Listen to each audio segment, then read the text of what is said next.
All right. Hey, how's it, everybody? It is 3 p.m. West Coast time, 1 p.m. Hawaii time, 6 p.m. on the East Coast, and 5 p.m. for our Central Time folk.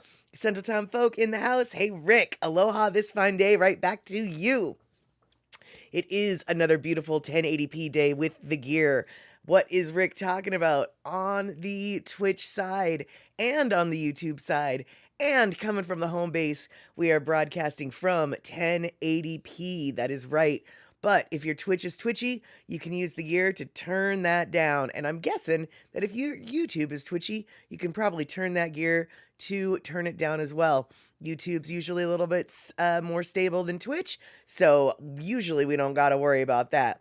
I think that we are also still successfully, I hate it when I say these things, successfully coming out on YouTube and on Twitch. Now, the only real question is, are all of the chattings coming through on both sides? Well, let's find out. It looks like the Twitch chats are definitely coming through on YouTube. And when we get our YouTube folk coming in, they're going to chatty chat, and we're going to see whether or not it's coming in on the Twitchy Twitcherson side. Already 5 p.m. in the Central Time area. That is right. And we've got our first YouTuber. All right, Elaine. Yes-y. We have got one coming in from the YouTube side, and it's showing up on the Twitch side. So that means, you guys, I might have actually, for the real deal, figured out how to do things and stuff. All right, now that we know how to do things and stuff, I'm noticing I got lip gloss in my teeth, so we're going to wipe that off, and now we're going to get the party started.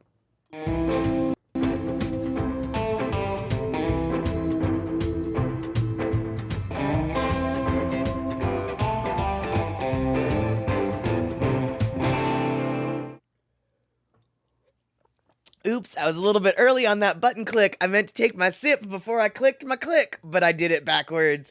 All right, we've got Darlene in the house as well. I am feeling a little bit, let's see, in a kerfuffle, as it were. I just got back from a doctor's appointment. And before I get into that story, why don't we do what we need to do at the beginning of the show, which is turn on the music. All right, now that we've got the music oriented, yes, indeedy, I had to go to the doctor today. And the reason why I had to go to the doctor today was because I had to go to the doctor a couple weeks ago. And when I went to the doctor a couple weeks ago, they were like, hey, your blood pressure is a little bit high. So, like, what's going on with that? And I was like, well, I took some Primatene Mist before I came to the doctor's office because I was having trouble breathing. And, you know, blah, blah, blah. I think it's the Primatene Mist.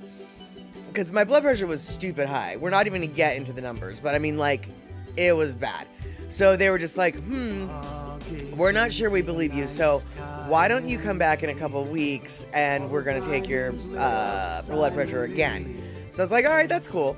So actually, I didn't think, all right, that's cool. I was like, really? But I did. So that was today, and I went to the doctor, and, you know, they did my blood pressure, and the numbers were like 40 points lower than they were the previous time. So excellent, but still kind of high, right?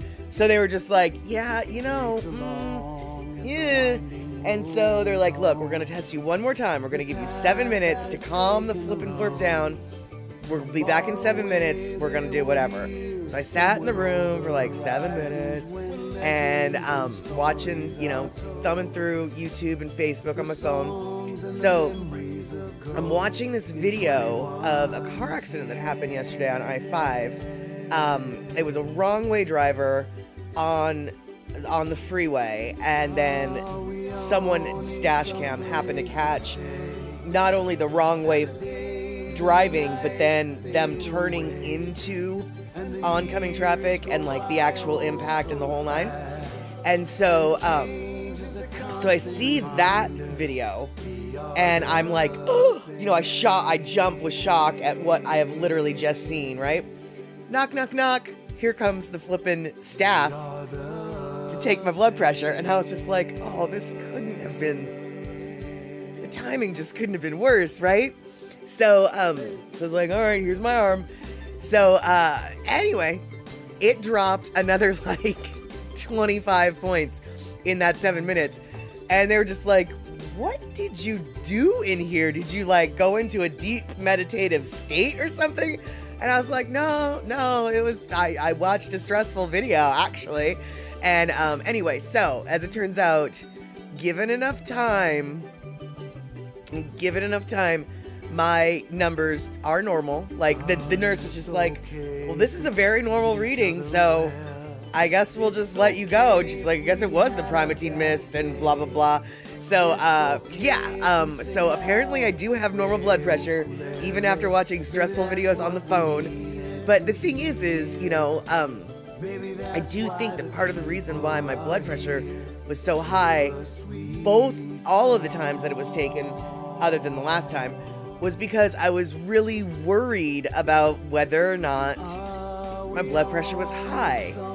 And so when you get worried about whether or not your blood pressure is high, your blood pressure goes up, and it just becomes this circle of badness, right?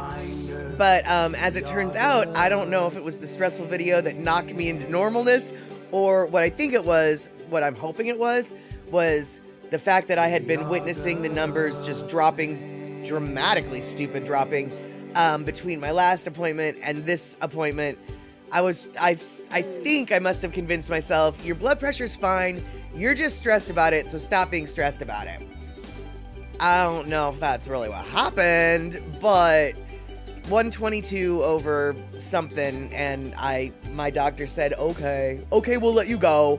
Either way, though, the blood pressure appointment, which was scheduled for, like 2 hours before this stream was supposed to start, ended up taking a little bit longer than I had anticipated. So chances are, if you took my blood pressure right now, it's probably spiked back up again because I had to rush home, I had to get everything organized, and blah, blah, blah.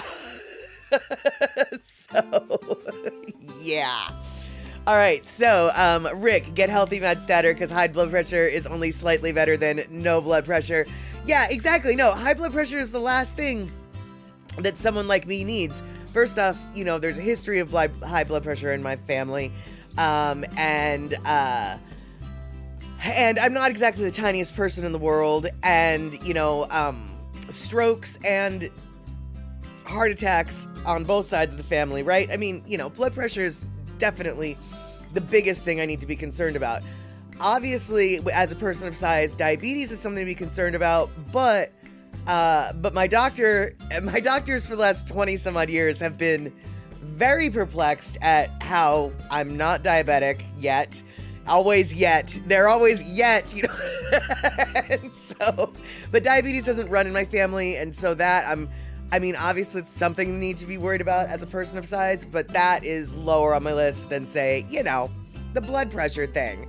And so, right, exactly, Darlene. Stress and worry can totally create this negative feedback loop that just creates makes the problem worse.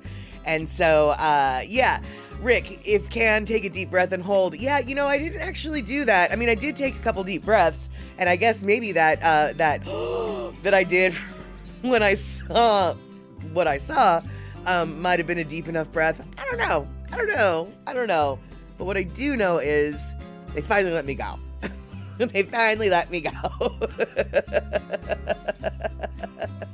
Oh, right. Yeah. And then breathe out. Almost forgot that part. Yeah. Well, that part generally takes care of itself. I think, you know, you pass out, and it'll start to happen, I guess. Right. So let's see here. Okay. Alrighty, you guys. So I promised earlier, well, I didn't promise anything, but I mentioned yesterday via the chat on the Daily Pigeon podcast that we're going to be talking a little bit about petroglyphs today, but just a little bit. And we've actually already talked about this petroglyph before. But before we talk about that, I want to revisit a topic that we talked about. I guess we probably talked about it on Sunday, right? Today's Wednesday. We're going to say today's Wednesday. So on Wednesday, we talked about the bison, the buffalo, as it were, and all sorts of things like that. And I mentioned that there was a bison encounter with a tourist that went wrong. And not only did it go wrong, the bison ended up with the tourist's jeans hanging from its horn, because of how wrong that interaction went. Now, not funny, the interaction, but the jeans hanging from the horn, kind of funny. And what made it kind of the best was this year at the Minnesota Snow Sculpture Festival or competition. I'm going to say competition. I don't know. A group of Native American women, their snow sculpting team decided to tackle the topic of the bison with the pants. And so I want to see if I can find it. Here we go. So I wanted to share with you this bison snow sculpture, which I don't think it won, but I think it should have. So, as you can see, an exquisite sculpture of a bison with wings, and I'm still not sure how those didn't fall down, but the piece de resistance, if you might notice, is the blue jeans hanging from the horn of that creature. And I just the detailings, the exquisite detailing of the folds and creases in the jeans.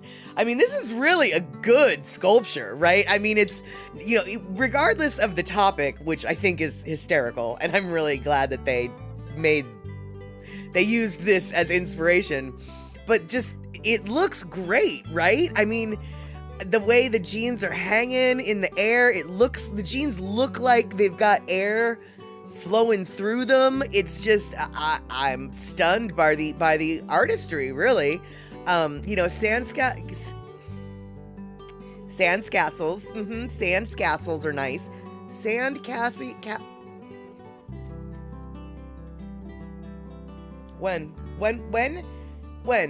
When did sand castles start to be so hard to say? Sand castle sculpting is awesome. Snow sculpting is awesome. I love to look at the sculptures in both of those mediums. God, that was hard to say. It's amazing the level of sharpness of corners and just the grading and just the physics of the snow sculptures or the sand sculptures. Oh God, it's just amazing. I can't even imagine being an artist and able to sculpt something like that. Or even like the butter sculptures that I think the Minnesota State Fair might have. I don't know what state fair it is that has butter sculptures, but they do. I know that there is some state fair that like has butter sculptures. And exactly, Darlene, those jeans are, I mean, really the way the jeans look like they're, I mean, obviously the jeans are actually hanging in midair, but they look like they're floating, you know, like they look like the air is blowing them. Yeah, it's just such a great piece of art. I'm glad that someone was able to take a picture of it, because sand drawings, sand castles, snow sculptures, well, I guess even butter sculptures, you know, they're all temporary. It's not like they're in marble, you know, so it's like you're making this thing knowing that it's not going to exist, probably for much longer than it took for you to make it, right? And let's see here. Rick, that Levi's buffalo was a big deal in the first American population when that happened. Oh, it is still a big deal in the indigenous community. I mean, they still talk about it. I think Facebook thinks that I'm part Native now or something because of the things that I like. And so I actually get a lot of Native American news, Native American oriented content. As far as Facebook is concerned, I am a Native American person. In fact, actually, I've had a couple people on YouTube get all up in my face thinking that I was like Native Hawaiian because of things that I said. So there's clearly an online community or somebody that thinks that I'm Native. To be clear, I am not. I am see-through white. I am like 96% white. I am not Native. Like, I'm not even gonna pretend to think about pretending. Let me just be clear here. Howly girl. But the algorithm seems to think I'm indigenous. And according to all of the indigenous news feeds that I get, oh dude, those jeans, that buffalo with the jeans, the bison with the jeans is still the #1 hero of the Native American animal community in the last century, I think. They love that gun. And hey, Kayla, good to see you here. And let's see here, in case I am missing something. All right, cool. So then, Darlene, didn't we just talk about the bison that took a person down and walked off with someone's jeans? Yes, we just did. We absolutely did. The topic of bison absolutely seems to be on the forefront of whatever. Hey there, Joey Pots and Pans. Good to see you. I don't know if I'm a shaman lady, but I do know that my my Facebook electronics seem to think that I am Native. Once again, let me make it clear. I am not Native, but I am Mad Statter. You, Joey Pots and Pans, are part of the Statterbox crew, and there you go. Let's see here, Snagged Bullet 1. I've never played Fortnite. Inshallah, I've never played Fortnite either. So we have something in common. And Snagged Bullet 1, I don't know if we've seen you here before, but you're not coming up as a first-time chatter, so I'm going to assume that we have seen you. Either way, welcome in. You're part of the Statterbox crew. I am Mad Statter, and all you guys are part of the Statterbox crew when you're chatting. And you know what? Even when you're not chatting, if you've already chatted, you're still part of the crew. That's right. That's right. Now, back to the topic at hand, which is, boom, the bison with the jeans on its horn. All right, you guys, I managed to pull it up. Now, this is just a video clip, an edited clip from Inside Edition. I stole it from Inside Edition, but it is edited down a little bit, so there's some bits missing. I basically just pulled the video of the incident at hand. This is a bit of a content warning. I'm not going to lie to you. Watching someone blatantly disrespect the animals that they are disrespecting, and then getting the consequences, can be a little bit traumatic. So this video, just consider yourself warned. There is no blood.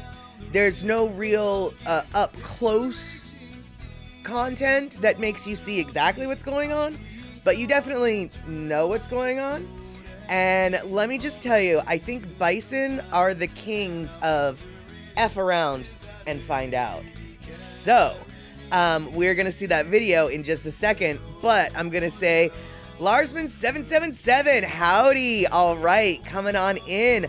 I am so glad to see you here, Mr. Larsman777. And absolutely, we need to protect bison at all costs. Oh, for certain. Abso-flippin-lutely. And in fact, this is what's going to happen if you don't respect and protect the bison at all costs. All right, you guys, so it's not that big of a deal of a video, but on the other hand, do consider yourself warned on this content.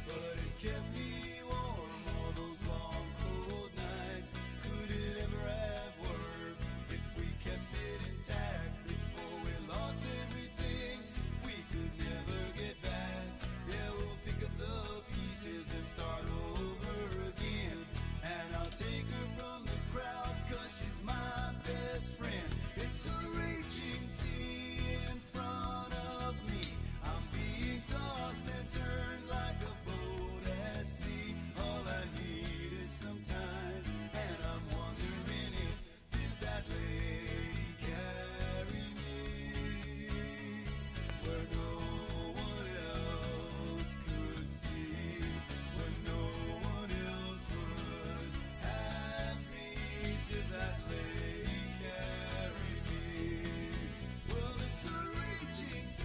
All right, so like I said, and yeah, exactly, Joey Pots and Pans. Oh my God, it's kind of brutal, right? A little bit of a brutal video. You don't get a lot of close up, but you still get to see just what, right? Yeah, exactly. So, Larsman, I have no doubt in my mind that she had plenty broken bones. Hey, Crazy Sun 02, aloha, good to see you. And then we've got, let's see here, okay, Kesieth, I don't know if I said that right, so I'm saying hello, and I'm hoping that if I did say it right, well, I'm hoping I said it right, but if I did not say your name right, Kesieth, I want you to know you're more than welcome. If you are gonna subscribe or follow or whatever, you'll have access to these haha emotes. And let me tell you, if I said your name wrong, I deserve the haha emote, because that's what we do here. We point and laugh with love at our fellow Statterbox crew people when they say something silly or maybe questionable that they probably shouldn't have and they should have known better, but whatever. So, super stoked to see you here. And let's see here, Cindy Krause, yes, good to see you. Statterboxians unite. You have got it. You are definitely one of the crew here. All right, so let's see here. Larsman, they should get their flesh scraped off with a rusty butter knife. Well, I don't know, dude. It looked like she might have gotten some of her flesh scraped on that asphalt right there, and so she's got maybe some some pebbles dug in there real deep. So yeah, and Darlene, 1000%. She is lucky she didn't get killed, and actually, if I hadn't pulled the audio, you would have heard them hypothesizing, oh my God, is she dead? Is she dead? And then she moved her hand, and they realized, okay, so she's not dead, so that's good. And Crazy Sun, I mean, what was she thinking, right? That person deserved it for sure for messing with the animals. Yeah, I mean, I get, that you want to have some pictures, but, use your zoom lens. Honestly, to tell you the truth, I was feeling really nervous just for everybody there, regardless of the idiot that was the idiot that we all saw was the idiot. All of these dudes and chicks were coming from Sturgis, or maybe going to Sturgis. Anyway, they're in South Dakota, and they're on motorcycles, right? And to me, I have been through a herd of buffalo in a car. I've been through a herd of buffalo many times in many different cars.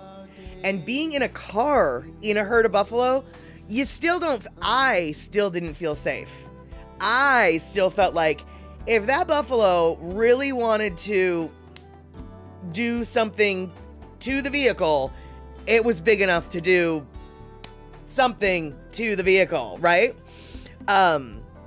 And so to be on a motorcycle, in the middle of a herd of buffalo, to me would be frightening enough. There is no need to get off of the motorcycle and wander over to the buffalo, the bison. I apologize, guys, because technically speaking, these aren't buffalo, they're bison. And I really mean to say that, but buffalo is the word that just keeps coming out of my mouth, so apologies. I know that I am misnaming the animal in question, but we do all know what I'm talking about, so please forgive me on that. And so, let's see here. Okay, Kayla, oh my God, MedStatter, the one time you saw the news, anyhow, you know how you told us about the moose story? Well, anyhow, a woman got interfered with a moose, and oh my God, it attacked her. Exactly, Kayla. So, for those of you guys who might be new here and might not know about the moose story, please forgive me, the regulars here who've heard this, but we've got quite a few new folks on the chat today, which I'm super stoked on, and you guys are totally making yourself at home. I'm super stoked on that. All right, so, snagged bullet 1, can you pet a moose? No, do not pet a moose. So, one day, I'm on an ATV with one of my friends, and we're on a mountainside in Idaho. Sun is going down, we're coming down the switchbacks off the side of the mountain. We turn around a hairpin curve and run into a black bear. The black bear is just mowing on huckleberries, and he's having his best life, living his best life. And so he sees us, we see him, Everybody's all surprised and shocked and not happy to see either of us or any of us.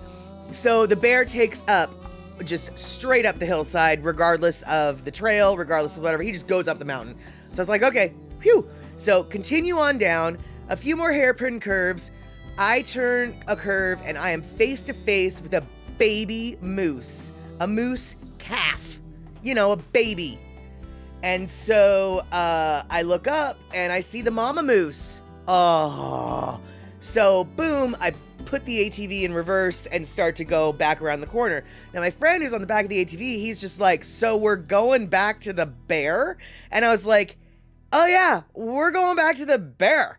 And he was like, you're nuts, right? Because he just doesn't get it. So anyway, we end up having to follow the moose off the hill, blah, blah, blah. When we get back to town, my friend is just like making fun of me. He's like, she wanted to go back to the bear because she was afraid of a moose. Everybody in the bar just, it was like, you could have heard a pin drop. Like everybody in the bar just like turned and looked at him. They were just like, city boy, you don't know nothing. Like, that moose is the one to be afraid of. Everybody was just pointing and laughing at my friend. Like, no need to be afraid of a bear this time of year. They're well-fed and happy. It's the mama moose you gotta be afraid of. So I'm telling this story, right? And people are like, what? And Kayla, lo and behold, next thing you know, she's watching a news story. And oh, what is the news story about? A moose attacking the flippin' flirpin' woman. So, yeah.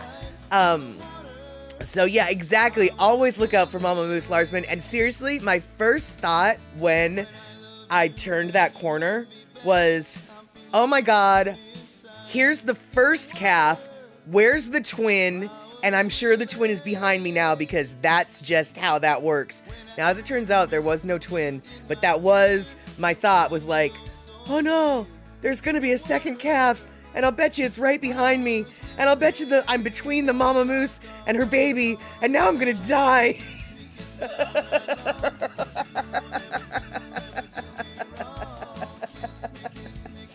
And Snag Bullet, you have an eel. And you cuddle with your eel. And the eel stings you. You're a crazy one. You are crazy. You are crazy.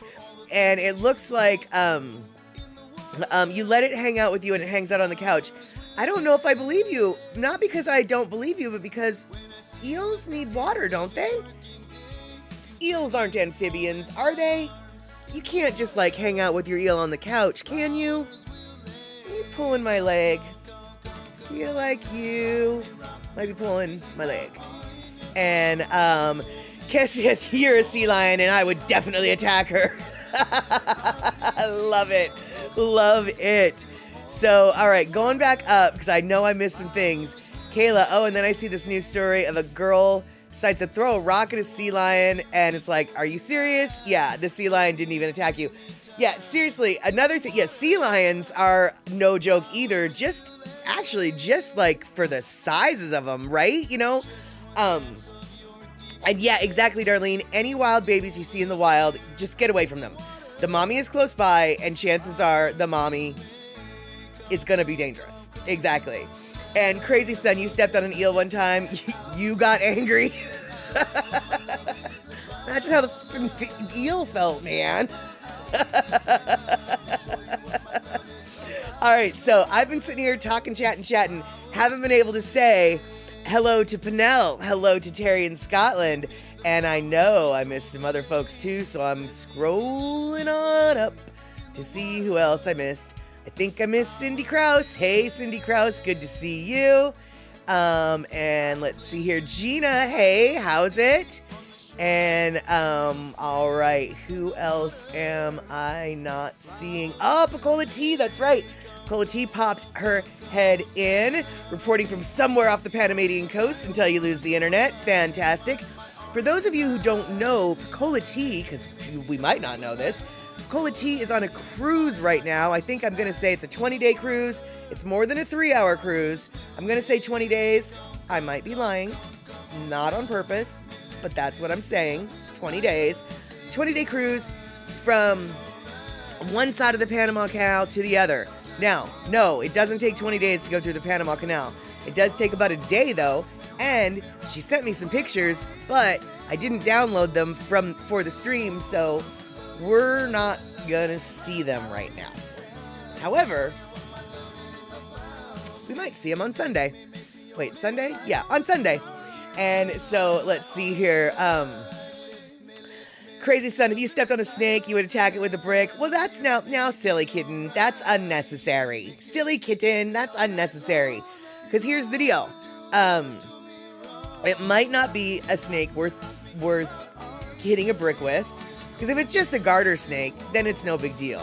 Now, if it's something that's, venomous, well, chances are by the time you stepped on it, you're going to get bit anyway. So maybe a brick would be appropriate.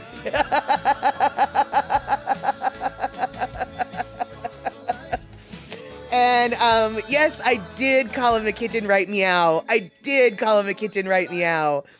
And Kayla, you once found a gopher snake in your garage, right? See, now a gopher snake isn't really, aside from being intimidating, you wouldn't necessarily have to hit him with a brick because he's not going to bite you or eat you.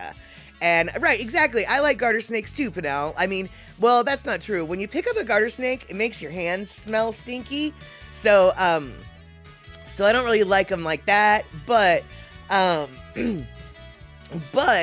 there's lots of snakes that you don't need to be worried about. And the ones that you do need to be worried about, I'd be more worried about getting out of there than I would be attacking it with a brick.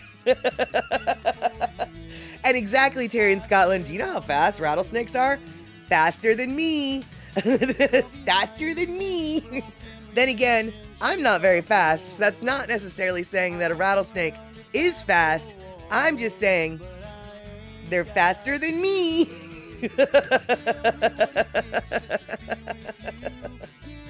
And let's see here. Gina, how are Ashes and Dusty? They, right now, Ashes and Dusty are asleep. Ashes is on the bed, asleep on the comforter. And Dusty is up in his hidey hole, sleeping on the spare towels in my bathroom cupboard. So they are safe, and they are cozy. And frankly, I am a little bit surprised that Ashes hasn't wandered out of the bedroom yet. Because for those of you who have been here on a semi-regular basis, you'll know that Ashes has a tendency to disappear for hours at a time, and then the moment the stream starts is the moment that she decides she needs all of the attentions right now. So, yeah. And Kayla, and this is why we don't mess with, let's see, what did you say? And this is why we don't mess with wildlife, especially if it's bigger than us. Enough said. Exactly, y'all. Exactly. And, Rick, a few years ago, you were climbing a bluff and came face to face with a swamp rattler. Move away slowly. Yeah, that's, I don't know, Rick, when you, God, all right, my blood pressure just went up thinking about running into a rattler while you're climbing a bluff. I would think that at the time of running into a rattler of any kind, it would be a case of move fast and move slow. Like very quickly, yet very slowly, move away. Move away quickly. We must walk fast and slow. Somehow make it fast and slow.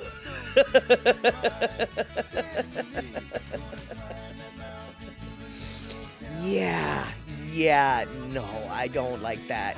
But, let's see here. Yeah, exactly. Let's be honest. It's who wants to mess with a shark, a sea lion, or anything like that. Exactly.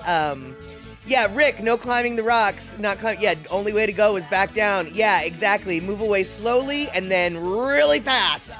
Yeah. Oh, fudge that noise. That's right. Fudge it. Fudge it hard. Yeah, exactly. Slow and steady, and then eventually quickly.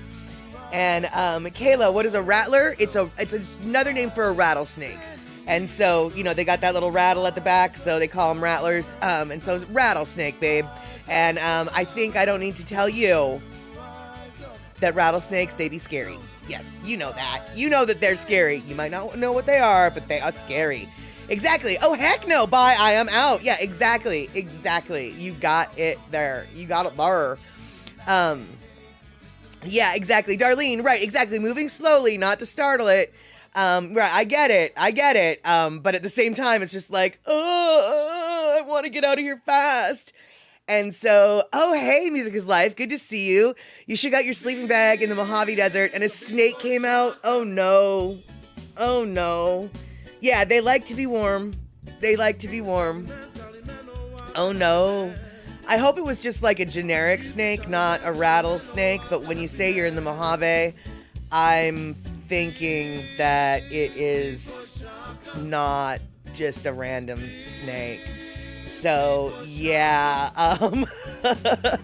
Yeah, so for those of you who are new here, we are listening to the music of Lono, and Lono goes by Music is Life on the YouTube side, and so he has randomly just popped his head in today with a scary snake story, as it were.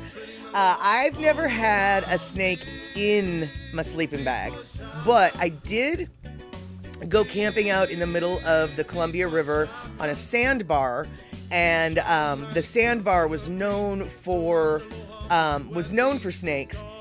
We personally didn't see any snakes. However, every morning that we woke up, we could see snake tracks all around and through our camp, and they burrowed under our tents and under our sleeping bags because it was warmer there. And so, as it turns out, we were sleeping literally on a bed of snakes, and and until just now, that fact has never really bothered me. But when I said those words out loud just now, I realized, that sounds kind of creepy. My favorite camping trip of all time was on this sandbar in the middle of the river, sleeping on a bed of snakes. But I will admit that particular camping trip was a little sketchy. We overloaded the boat. We almost sunk the boat on the way to the camp. We had to, because we overloaded the boat,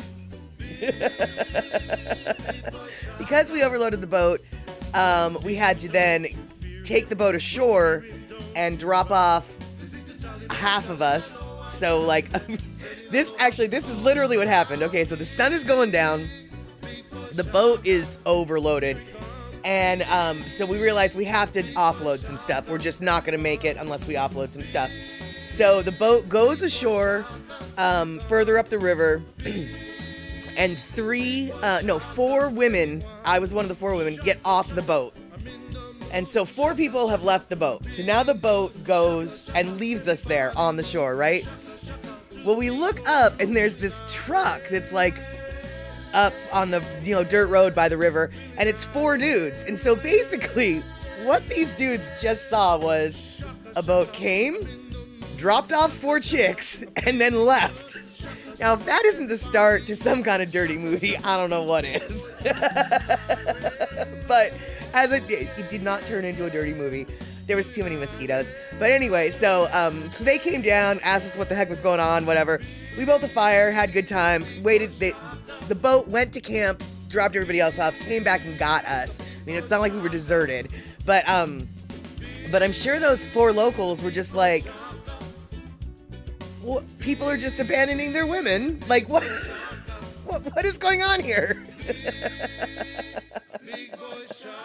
All right, so Cindy, snakes are really creepy. You can cut the head off a rattlesnake and it doesn't die till the next day. See? Creepy. Yeah, that is totally true. And let's see here. Yeah. And though, so here, you guys, check this out. So when it comes to rattlesnakes, the old school knowledge or advice is, if you see one, kill one. If you hear one, just kill it. Find it and kill it. But they're actually changing that recommendation now because they're realizing that rattlesnakes in some areas, because of that advice, are starting to learn. Okay, so rattlesnakes, generally, the reason for their rattle is to warn you that you're treading on thin ground or thin ice and you're about to F around. You've been effing around and now you're about to find out, right? Well, the snakes are learning and evolving because, oh, when we rattle our rattle, that means we're warning them, and once we warn them, they kill us.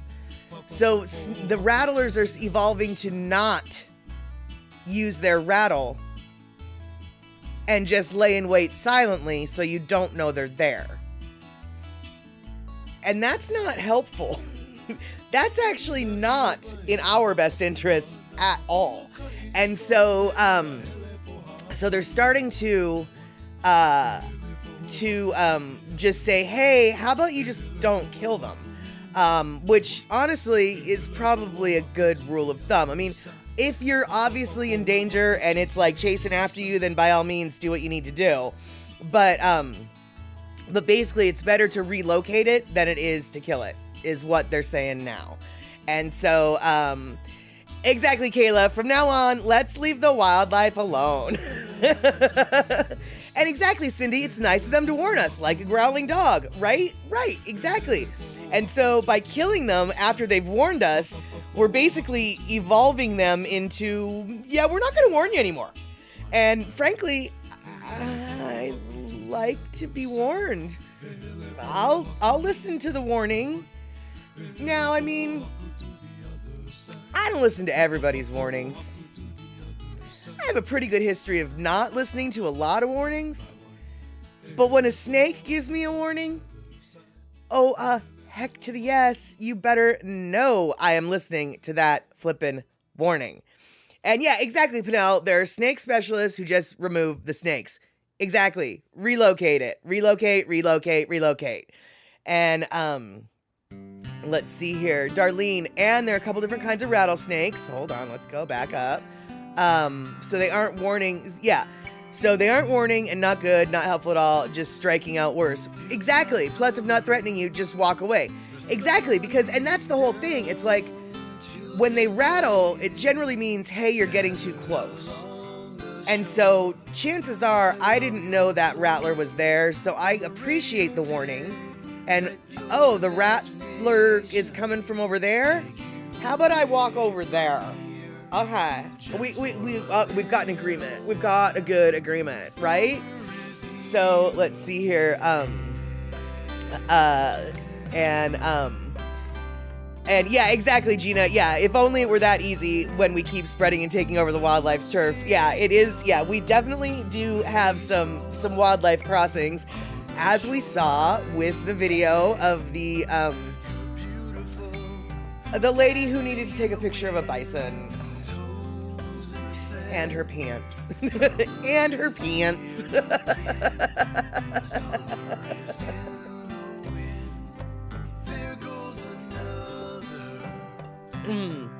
Now, Pinnell, I see that you are telling Lono that your Facebook feed seems to think that you live in Molokai and they want you to shop local. I can't help but wonder, Pinnell, are they sending you ads for like what, Friendly's grocery store? Or Molokai Hot Bread, or like Paddler's Inn. I mean, like, those are like the only three businesses I can think of off the top of my head. Oh wait, the Kite Store? Molokai is so tiny, it doesn't even have like a stoplight. In fact, Lono, does Molokai even have a stop sign? It's gotta have a stop sign, right? And Pinnell, yes, coyotes are in cities. Coyotes are amazingly versatile in their habitats. Luckily, I don't have any in my neighborhood, but on the other side of the freeway, which is just a couple blocks from my house, that neighborhood is a lot less developed and has a lot more green space. I mean, a lot more green space. And after dark, the moment the sun goes down, you can look down into the little forest trails, and 9 times out of 10, you're going to see some little glowing eyes looking out at you because the coyotes are back there. And we used to, in West Seattle, at where I work out of my boss's home, we used to get, and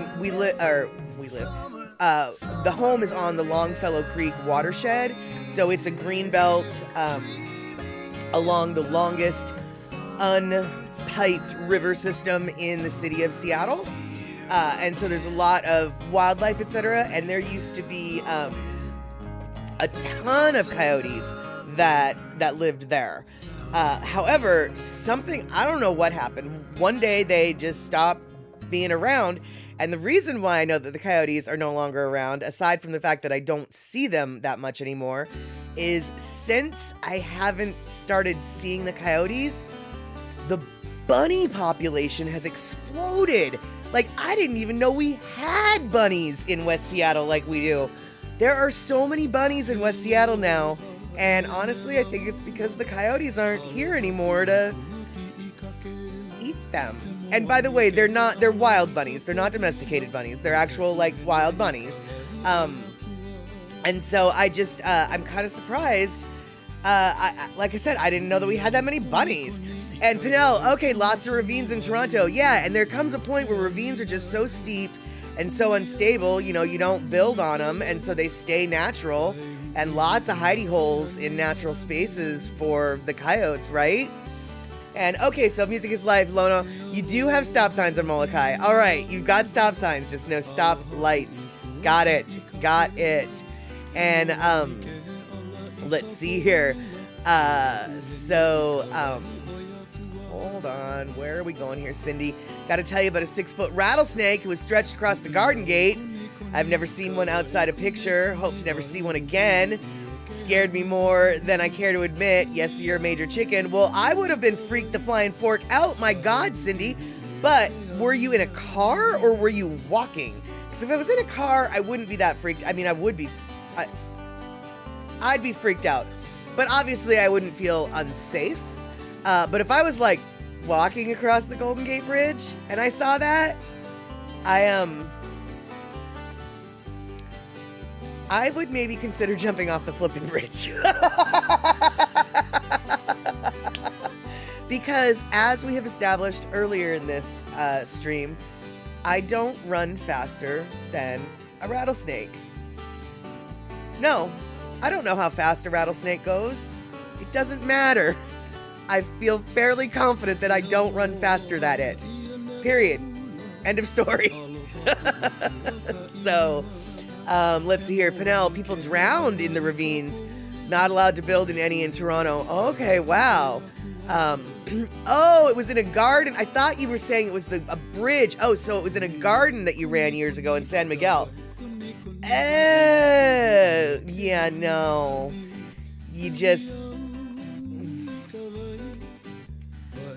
That garden belongs to the snake now. I don't know. Yeah, I know we planted potatoes in there. I know we planted taters, but the garden belongs to the snake. So, no taters, because the garden belongs to the snake. Yeah, that's my answer for that.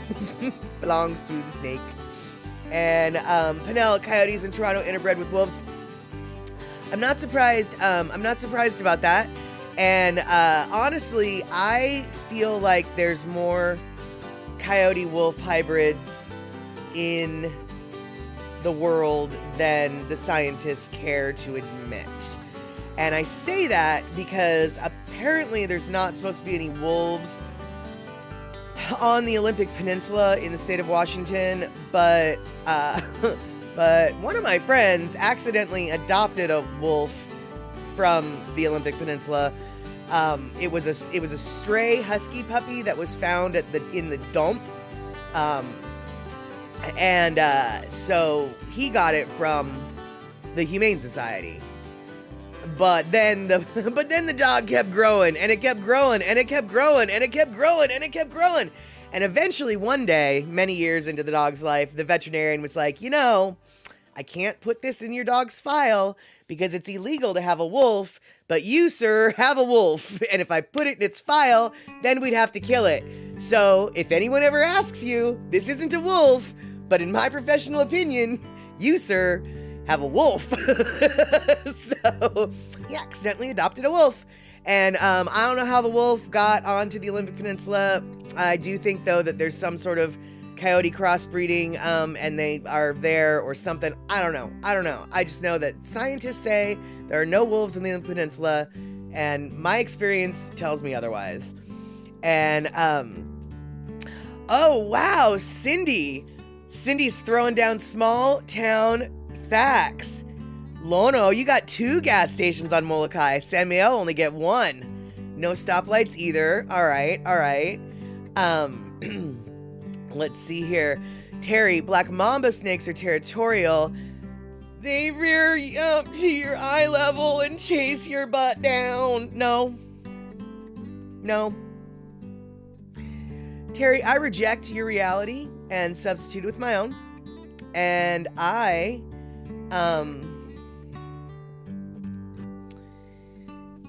firmly say no. No. By the way, did I mention no? No.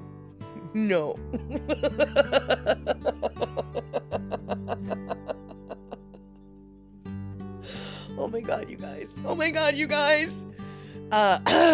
Yeah. All right. Yeah, you can quote me on that. They rear up to your eye level. No, that's enough. That's all I need. They don't need to chase me. I got the message when you looked me in the eye at the eye level. Yeah. YouTube. No, that's not who I'm talking to. I'm talking to Music is Life. Hey, YouTube. No snakes on Molokai, just 2-legged ones. There we go. Yeah. Well, those kind of snakes, I think, are probably everywhere. Not just Molokai, not just the mainland. Sneaky snakes. Yeah, they exist. And Kayla, you heard that if the venom gets in your eyes, you have to wash it out with water. Well, I would assume so. You want to, and probably go to the doctor. I don't think, though,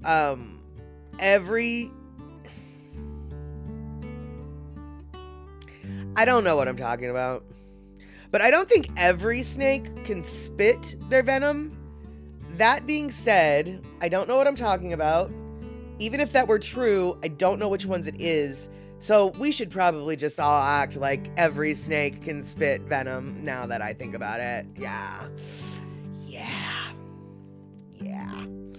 And, let's see here. Now that Terry in Scotland has terrified me, I don't know if I ever want to read anything that Terry in Scotland has to say ever again. No, I'm kidding, Terry, obviously. So let's see here. Only viper types can spit, like cobras. And cobras, yeah, cobras too. I knew that cobras could. And the reason why I knew that cobras could was because when I was in elementary school, I went to an elementary school called Cottonwood, and for a couple years, our mascot was the Cobras. We were the Cottonwood Cobras, and and we had cool T-shirts and everything. And so, when you're kindergarten, first grade, second grade, or whatever, you get into the Cobras. You're a Cobra, so I got to learn about the Cobras. And yeah, I learned that they spit their little venoms. Then in third grade, we got a new principal in elementary school, and she thought that the Cobras wasn't a very nice mascot, and she wanted a nice mascot. So she changed her mascot from the Cobras to the Comets. So then we were the Cottonwood Comets. And I guess that's cool, but not as cool as a rattlesnake. Or no, not as cool as a cobra. I was really disappointed. All right, what did Lono just say? Hey, Darlene, Cindy got Amazon Prime delivered to her gate. Delivered today, one snake. Thank you for your Prime membership. Nice.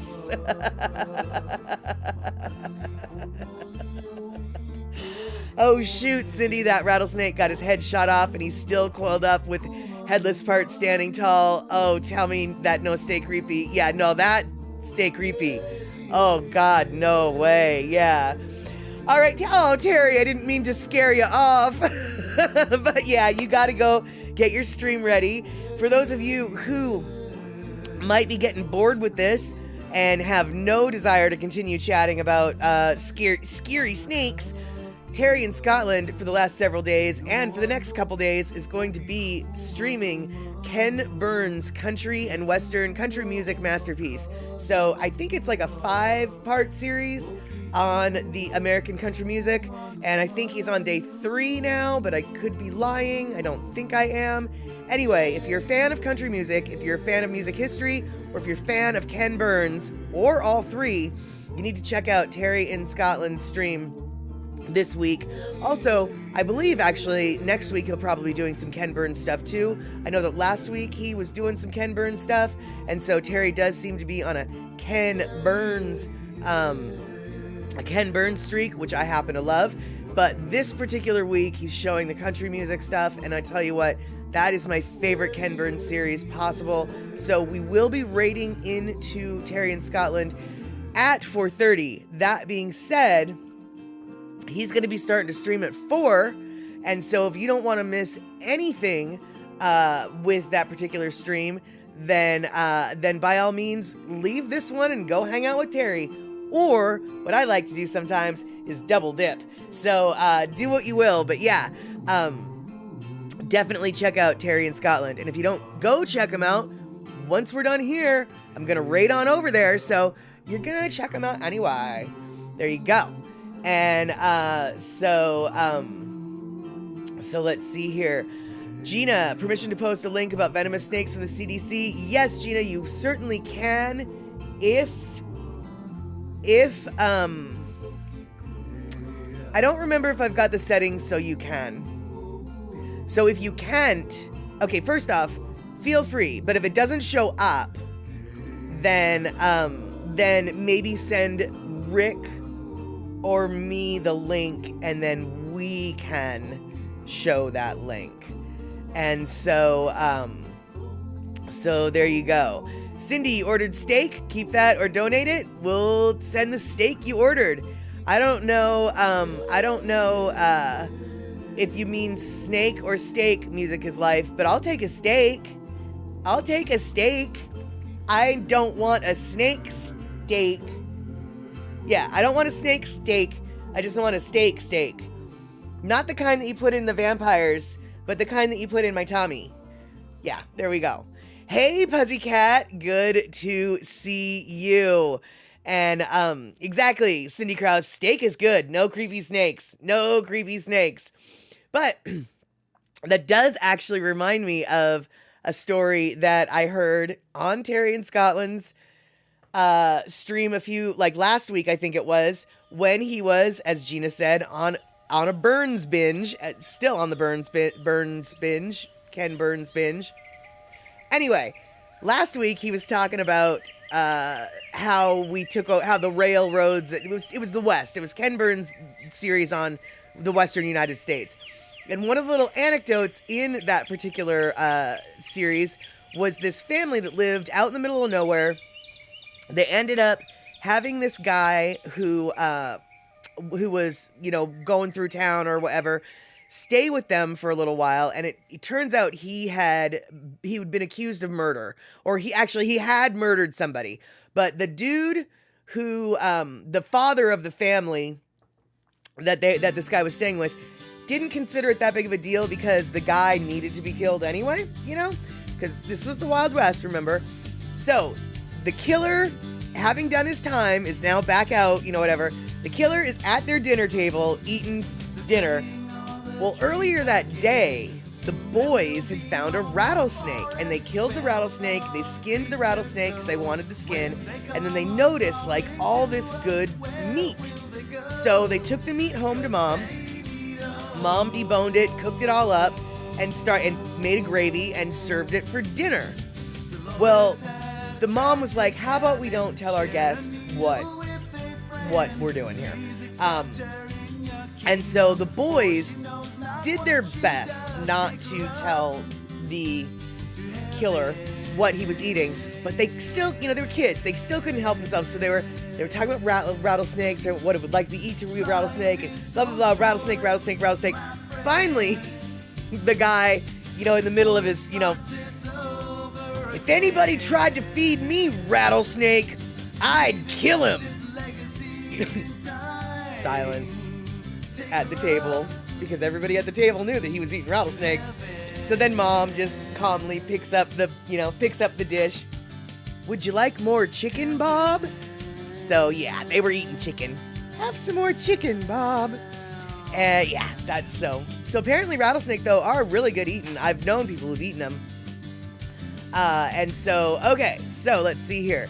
The link from Gina, CDC page about venomous snakes and how to recognize them. Go check out that CDC link. Awesome. Thank you, Gina. Thank you, Rick, for sure.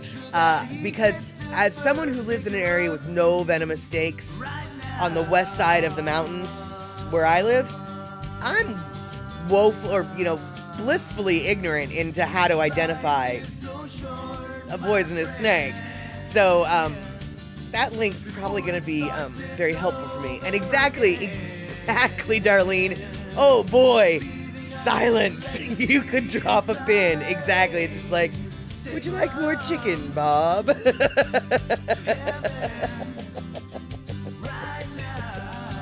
There you go. A snake steak with cheese, fries, and a Coke. There you go. Or a medium Diet Coke. How about that? Or a medium 7-Up. And, let's see here. Page 1. Rattlesnakes are the largest venomous snake in the United States. Neat. Page 2. Rattlesnakes live in many habitats where people work. Neat. Or not. Copperheads vary in color from reddish to golden tan. And Rick, okay, so actually this is a perfect example of what I don't know that could kill me. So copperheads, now you say they vary in color from reddish to golden tan. Awesome, that's good to know. Do they just mean the head? Or do they mean the entire snake? Like the copperheads, are they just copper on their head area? Or are they coppery on their whole body?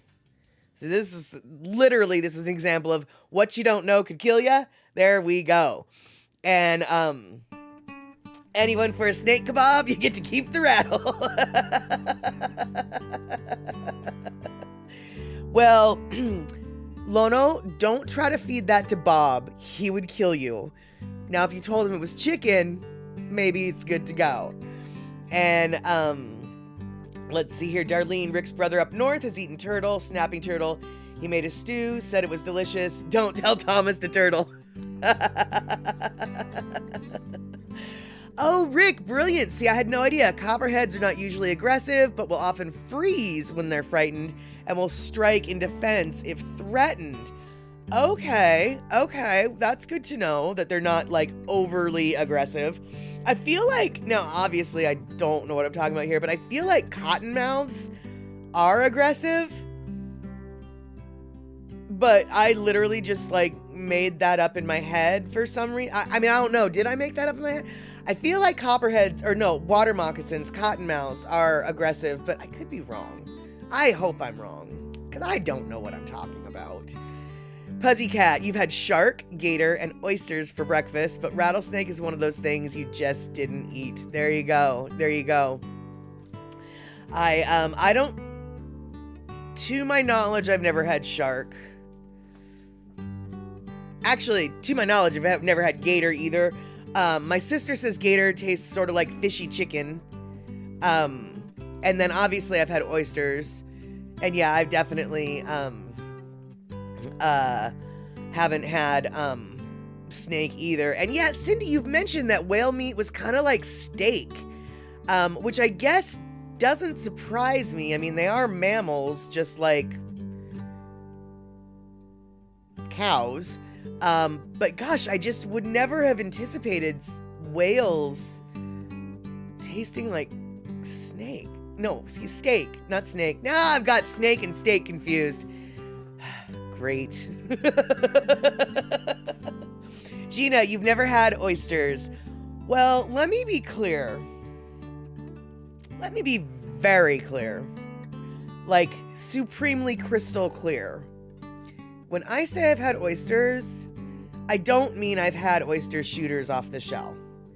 I don't mean I've had the raw kind.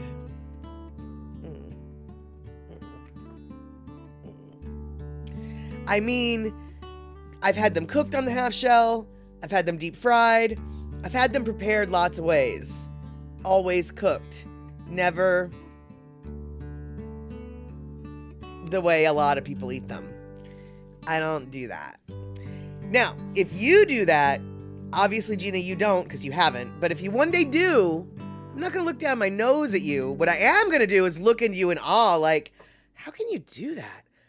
I just can't bring myself to do that. So, Cindy, it was like a Kobe steak. Interesting. And so, Rick, okay, so copperheads from the picture, the color is over the entire body, not just the copperhead. Got it. And then, let's see here. Rick, coral snakes are sometimes confused with non-venomous king snakes, which have similar colored bands but are arranged differently. I knew that, and I want to say, isn't it like red against yellow, deadly fellow, yellow against black, friend of Jack?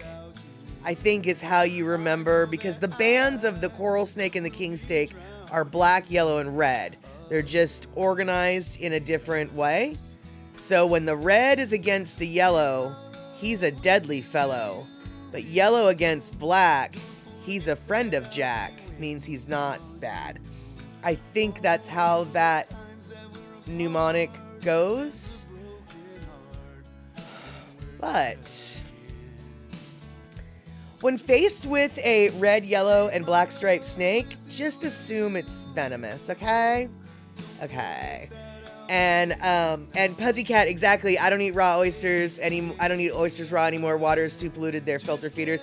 Yeah, exactly. Honestly, to tell you the truth, that's half the reason why I don't. I mean, I have eaten oysters. They're really not my favorite thing to eat. And same thing with clams and mussels. I love the fact that our area has all of these oyster farms and things like that because it helps clean the water. But why would you want to eat the sponge that's cleaning the water? That's what I don't understand, is like how that seems like a good idea, cooked or not. Why would you want to eat the sponge that's cleaning out the water? And let's see here. Don't know what. Okay. So, okay, cool. So, yeah, everybody seems to like scallops. Scallops aren't nearly as weird as oysters are, although they might be filter feeders. Are scallops filter feeders? They probably are. They're just delicious filter feeders. And Pussycat, you've seen many snakes here. You had a cottonmouth swim up to my boat and tried to get into it.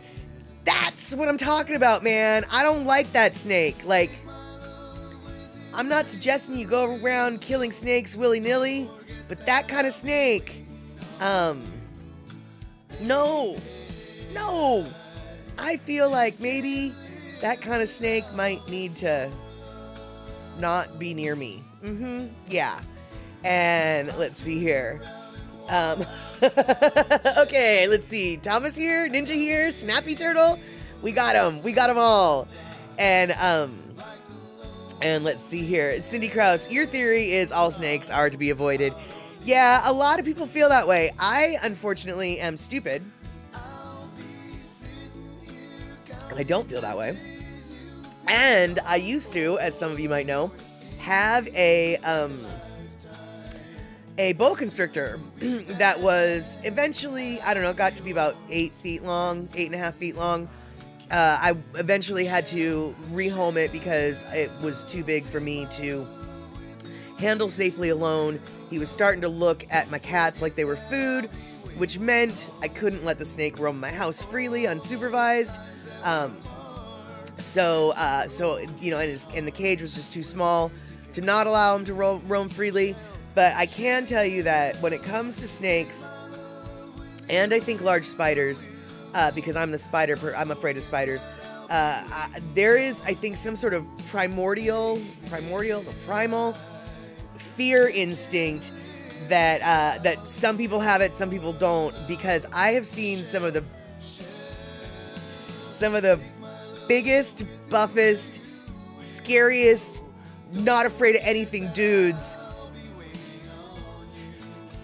when they saw the snake in my house, they literally went running out the door, screaming like a little girl. Literally. I wish that was a hyperbolic statement, but it's not. And it was a high-pitched scream. I mean, it was literally like a little girl. At which point, I know it's not fair, and I know it's not the way that we're supposed to use them, but I admit, I pointed and laughed. Yeah, that's right. I pointed and laughed at him, you know, because that's my pet. I told him, I was like, that's my pet. His name's Alabama. There's no need to be afraid of Alabama. Alabama's a friendly snake. And apparently, well,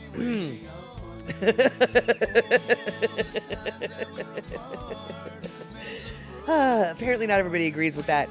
And yeah, music is life. I think that Pussycat absolutely said that right, which is why I did not read what he said out loud. I caught that too. It was kind of funny. It made me giggle. And Pussycat, yeah, you've killed 6-foot rattlesnakes in your parents' backyard. They had woods nearby. Yeah, it sounds like that rattlesnake was probably eaten pretty well, though, huh? And let's see here. Coconut crabs, coconut-coated crabs, or a variety of one crab. Wait, hold on. What are we talking about? Coconut crabs?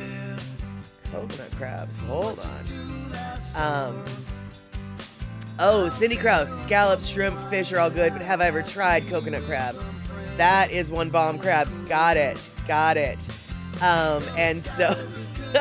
Terry, you and Pinnell are just hanging out in an empty theater, telling each other snake stories. You'll start in a few minutes before we finish up.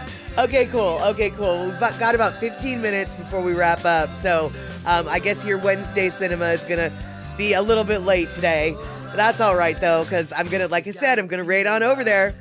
And let's see here. Pinnell, you met a girl who had tons of pet snakes. She scared your cat with one that she took around with her. Nice.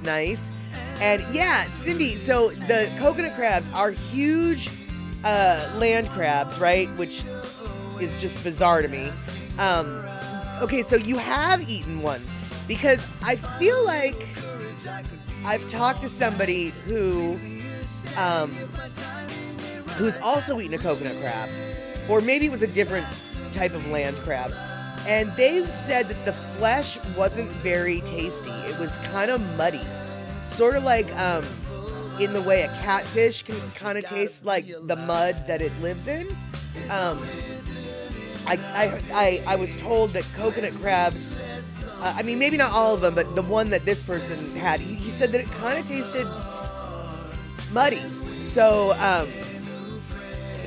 that sounds like that wasn't the case for you, or was it? And let's see here. And then I guess my next question is, since they eat coconuts, do they taste like coconut-y or anything? Okay, so Cindy, they must have burned their tongue. It was sweet. It was so sweet and juicy. See, I was thinking, like, if they're eating coconuts, they would probably not taste that bad. Okay.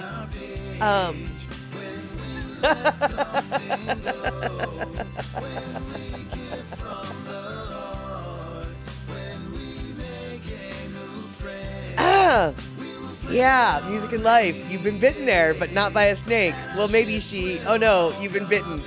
Maybe she was a snake.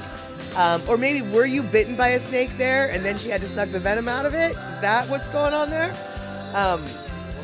Which, by the way, I've been told you really shouldn't suck the venom out. Like, you know, it's a myth. It's a common myth, I guess. You know, if you're out somewhere and your friend gets bit, you're supposed to suck the venom out. Like, apparently, no, don't do that. Because you end up, like, maybe swallowing it. And also, your mouth is a mucous membrane that the venom can go through anyway. And you might also have cuts in your mouth that you don't really know of because they're just tiny and our mouths are full of them at all the times. And then the venom gets in through that. So, you know, you just don't want to do that. And hey, Praytic, good to see you. We are good today. Where are you at? Are you up in the air taking a break? Are you at some airport in the Philippines? And yeah, exactly, Music's wife. You always have to look out for the white venom. The white venom is the deadliest. Or, oh no, never mind. I'm not gonna go there. Anyway, Praytik, so you're in Greenland now. Okay, all right. Your pilot life is so boring. Yeah, I think the last few times you've checked in, you've been, let's see, Greenland. I think you were in the Philippines once. And then I think you were going to Paris last time. So, yeah, your life is so boring. Abso-flippin'-lutely boring. Totally. I'm sure that your passport has no stamps in it at all whatsoever. Not one little bit. All right, you guys. So we are quickly running past or running to the bottom of the hour. So we're gonna wrap up some things, do some business, do our Lono listening break, and then we're gonna raid out to Terry in Scotland. So,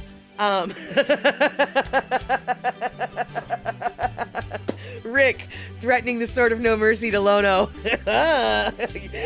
All right then. So, okay, your next schedule is to Singapore. Nice. And I'm gonna go to Singapore with you. I would love that, but I don't got my passport ready, baby doll. We can't do that yet. Okay, so you guys. All right, coming up this Saturday, we still haven't necessarily figured out what we're gonna watch for Statterbox at the cinema. Kenny suggested, and in this day and age, we might want to consider it. Kenny donated Dr. Strangelove. So Dr. Strangelove is on the table for this weekend. But we also have Oh Brother, Where Art Thou, which is on the table for this weekend. But we also have this this Eddie and Myrna Kamei video called Listen to the Forest. It came out in the 90s, and it's a documentary. It lasts about an hour, and eMusic donated this to the to Statterbox at the cinema. And then, of course, we also have Legally Blonde. So I'm wondering, yes, Darlene, this video and this video I got from eMusic. This video, though, is just a bunch of scenery and music, which is awesome, and I enjoy it, but it's not really a movie. This, on the other hand, is actually a movie. And so, so we can watch a documentary on the Hawaiian rainforests, or we can watch Oh Brother, We're Out There. Yeah, that one. Or we can watch Dr. Strangelove, or we can watch Legally Blonde. And so those are the options for this Saturday. And if we don't decide by the end of the show today, that's okay. Just keep in mind what the options will be for this Saturday, so we can come into this Saturday with something in mind. All right, well, it already sounds like the rainforest video is perhaps coming up. And so Pussycat is voting for the rainforest. Praytik, I show a movie every Saturday night, 6 p.m. West Coast time. I don't know where you're going to be at on Saturday night, so I'm not even going to guess what time it is for you, wherever it is you are going to be. But 6 p.m. West Coast time on Saturday is when we show movies. And so right now we've got one vote for the rainforest. Right now we have 2 votes for the rainforest. So now we have 3 votes for the rainforest. All right, so it looks like the rainforest is what we are going to be watching on Saturday night. All right, see, we already decided it. Gina, you have game night with some friends on Saturday. Don't know if you'll make it. Gina, always real life takes precedence over online life. So if you're not here, I know that you're going to be out having a good time.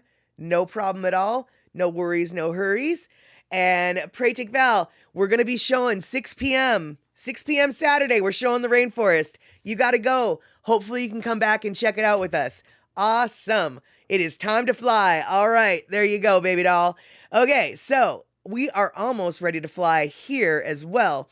Oh, Gina, it's online, friends. Well, you know what? So what? you've got an appointment for actual gaming gamersons, so if you end up coming here, that's cool. If you don't, that's fine too. That's fine too. And yeah, you joined Saturday at a perfect time. Perfect. We will see you then. We will see you. All right. So now y'all, normally we do this a lot earlier in the stream, but someone turned me on and I couldn't stop talking. So now we're going to take a little Lono listening break, and then we're going to probably raid on over to Terry in Scotland. So let's do it, shall we? All right. Thank you, Ann, Elise, Ware. Thank you very much. Hammerjang Gang. Check that out, huh? Styling.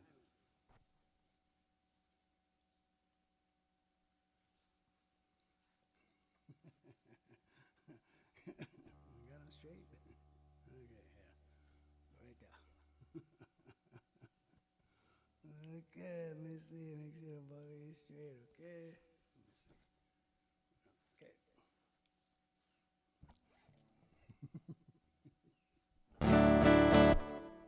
Let's go.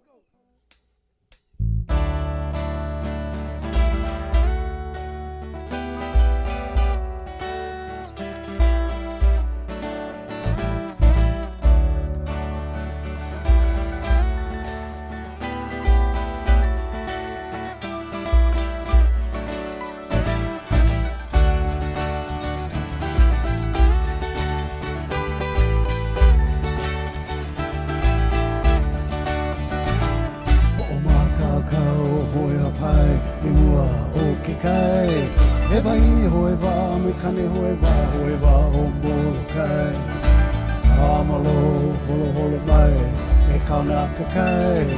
Kalohi ke kai, e olu olu, pa hea mali e.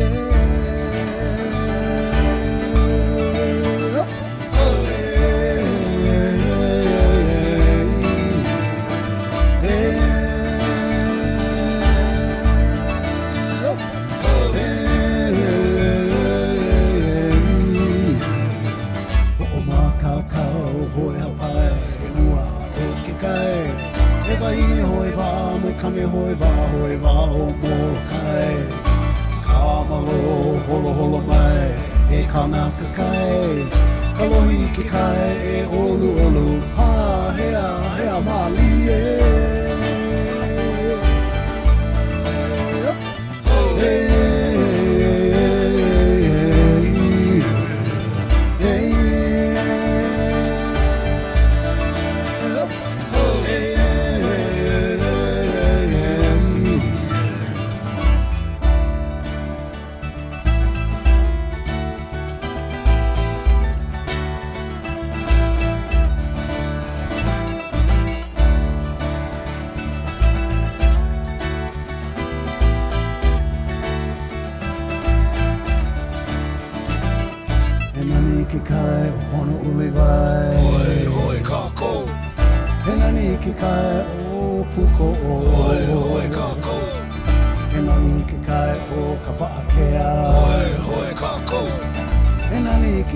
O Molokai, hoi,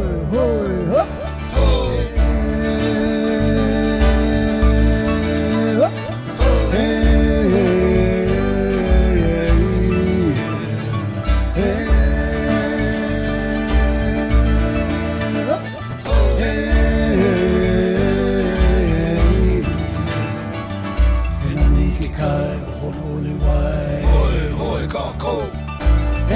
Ke kai o puko oi oi kako.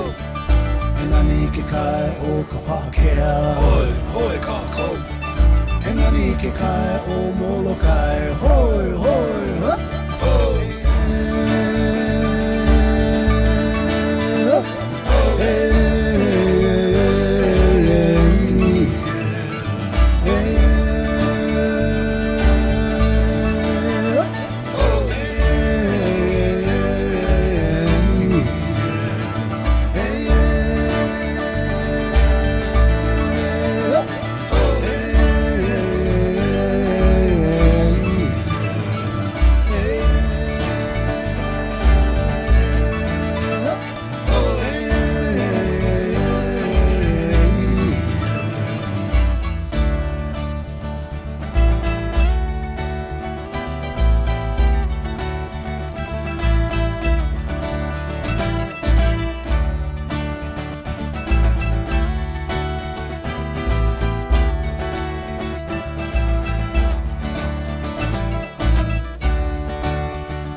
get through.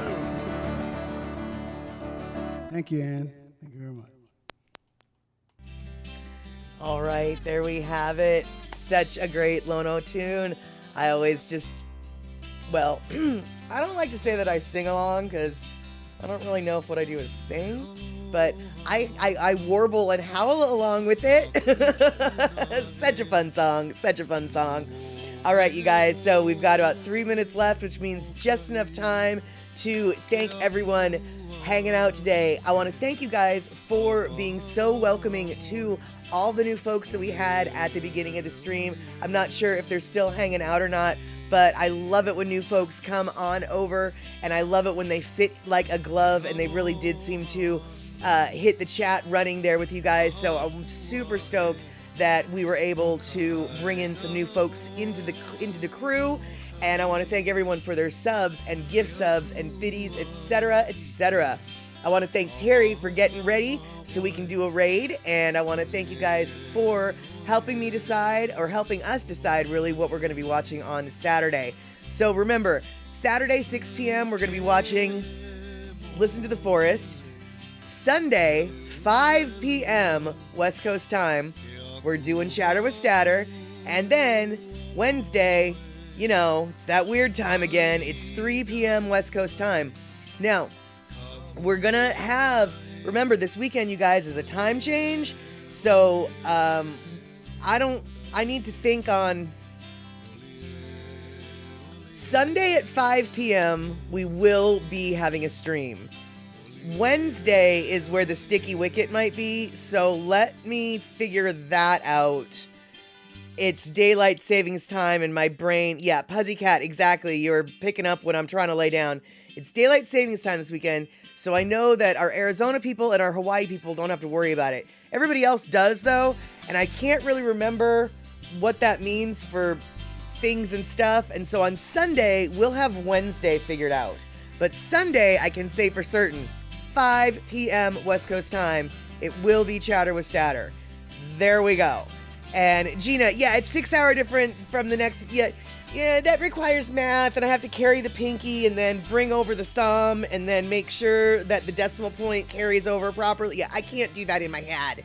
So, all right, you guys, let's see if I am on earlier today because of Andy's show. And okay, you guys, we're gonna not talk about time because it's just confusing me. So on Sunday we will talk about time, but right now I'm getting confused and I want to make sure that I do my Terry in Scotland raid right, but alas, I did not type out Terry's name. So Rick, 7 p.m. will still be 7 p.m. for me. Guys, we're not talking about time. Just stop right now. Okay, we are getting ready to raid Terry in Scotland. He is going to be playing Ken Burns' country music extravaganza. So, thank you guys for hanging out. Maybe we'll see each other at Terry's stream. Maybe we'll see each other at Andy's stream. Maybe we'll see each other at both places. All right, take care, y'all. Let's go think about doing a raid. All right, we gotta wait. Hold on. We gotta wait. And when we raid, by the way, don't forget to refresh your browsers so Terry gets credit. All right, we're raiding. You guys take care, and thank you so much, YouTube folk, for watching. All right, raiding now. Boom.